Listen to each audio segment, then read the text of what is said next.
Bonjour tout le monde, c'est Maud, je vous retrouve pour une nouvelle vidéo, un nouveau point lecture dans lequel je vais vous parler d'Ombre et de silence de Karine Gable paru aux éditions Belfond, de Grisha, le tome 1 de Leigh Bardugo paru aux éditions Milan. On parlera de Il court le furet de M.J. Arledge paru aux éditions Les Escales Noires.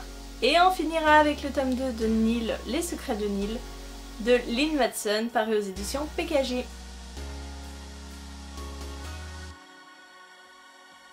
Je remercie les éditions Belfond pour l'envoi de ce livre qui, en fait, est un recueil de 8 nouvelles publiées par l'auteur. Si vous connaissez Karine Gable, vous savez qu'elle est spécialisée dans le thriller.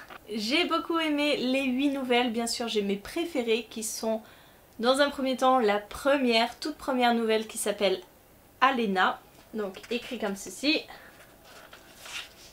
où nous allons suivre une jeune fille qui veut s'émanciper de sa famille, qui veut la contraindre à se marier avec un homme qui a plus de 15 ans de plus qu'elle. Mais voilà, c'est une nouvelle, donc je ne vais pas vous en dire plus. J'ai beaucoup aimé aussi la nouvelle qui s'appelle Ce que les blessures laissent au fond des yeux, qui est la plus longue. Elle fait quasiment 80 pages, il me semble, donc c'est vraiment la plus longue de tout ce recueil. Et là nous suivons une mère célibataire qui va tout faire pour donner une meilleure vie à son enfant. Après il y a des interactions avec ses voisines.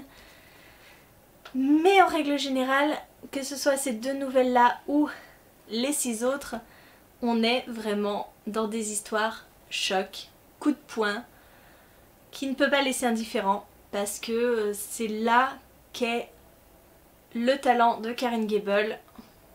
Elle vous parle de faits qui peuvent exister, mais elle vous en parle vraiment de manière choquante. Et même si c'est délicat, eh ben, elle ose le faire et c'était des très bonnes lectures. Franchement, c'est un petit recueil qui...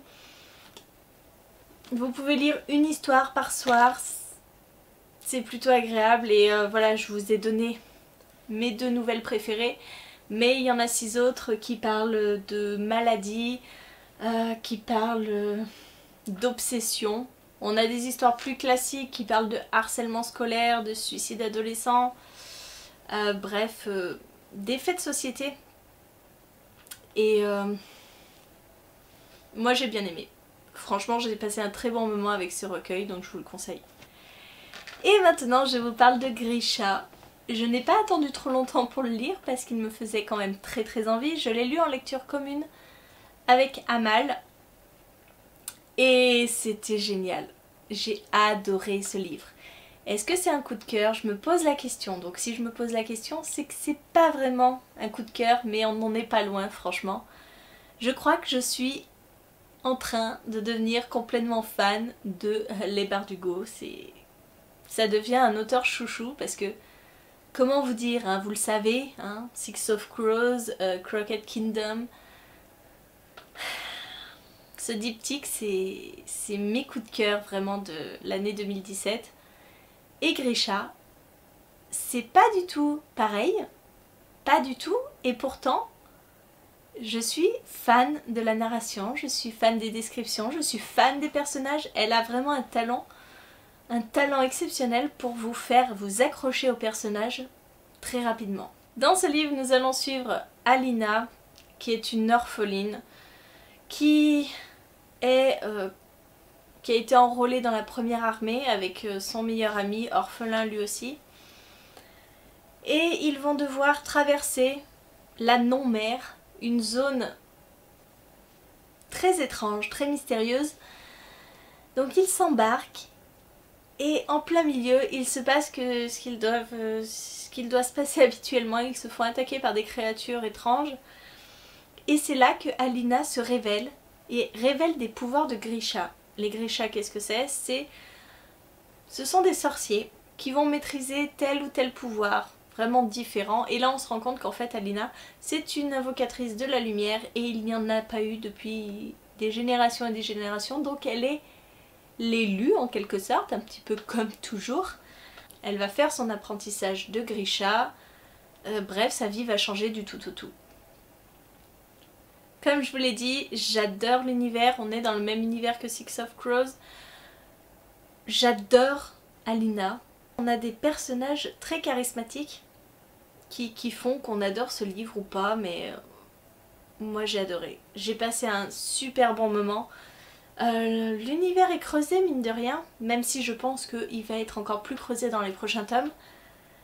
Mais c'était génial. C'était à la limite du coup de cœur. C'est une saga que je vais adorer et franchement, heureusement que je ne l'ai pas commencé en anglais parce que je l'ai en anglais. Parce que je crois que je comprendrai rien. Il y a un vocabulaire très précis qui est un petit peu à la limite du russe. Bref, on a plein de nouveaux mots. Donc je pense qu'en anglais, j'aurais rien capté.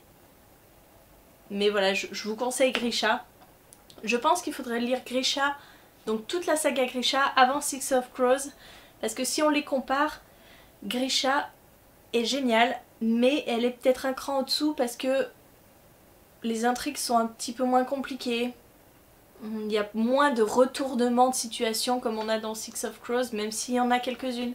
Bref, je pense que Les Berdugo s'est amélioré par la suite, mais ça reste quand même un très bon premier tome, en tout cas, moi j'ai adoré. On passe à El Coricon le Furet, c'est un second tome qui se lit après Amstramgram du même auteur.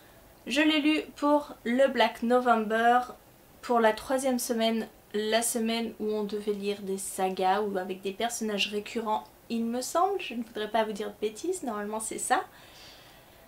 J'ai bien aimé ce livre, je crois que je l'ai préféré à Amstramgram. On est toujours dans le même fonctionnement, c'est-à-dire qu'on a des chapitres très très courts, mais quand je vous dis très très court, c'est généralement, ça va de 1 page le chapitre à 3 voire 4 pages, pas plus. Donc, on tourne les pages à une vitesse, on a l'impression d'avancer très très vite, par contre on a énormément de personnages.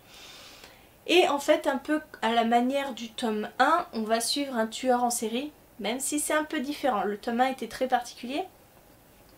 Mais là, on va suivre un tueur en série, une tueuse en série, qui tue ses clients. C'est-à-dire que c'est une prostituée qui va tuer les hommes qu'elle ramène dans sa planque.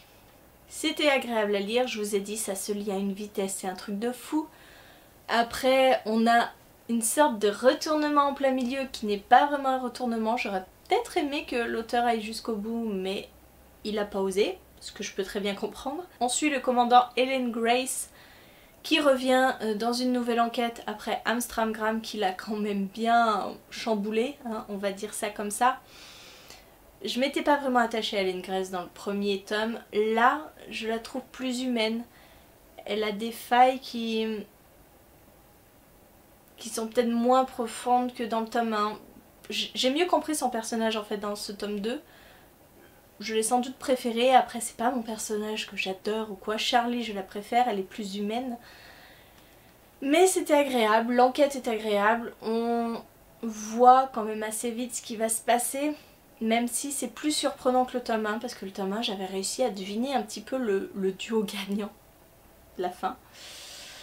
Mais c'était vraiment agréable, ça se lit très vite et puis c'est une bonne enquête.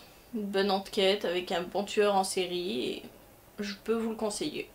Et on termine, et c'est la vidéo des tomes 2. Je vous reparle encore d'un tome 2 avec Les Secrets de Neil.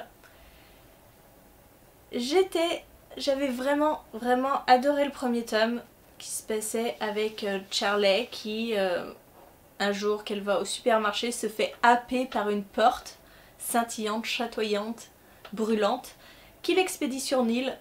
Elle atterrit sur Neil, elle ne sait pas ce qui se passe, elle va trouver tout un groupe de survivants qui vont lui expliquer qu'elle a 365 jours pour quitter Neil, sinon elle meurt. Bon, le cadre a sans doute un petit peu bougé, mais ma carte mémoire était pleine. Donc je disais, Neil...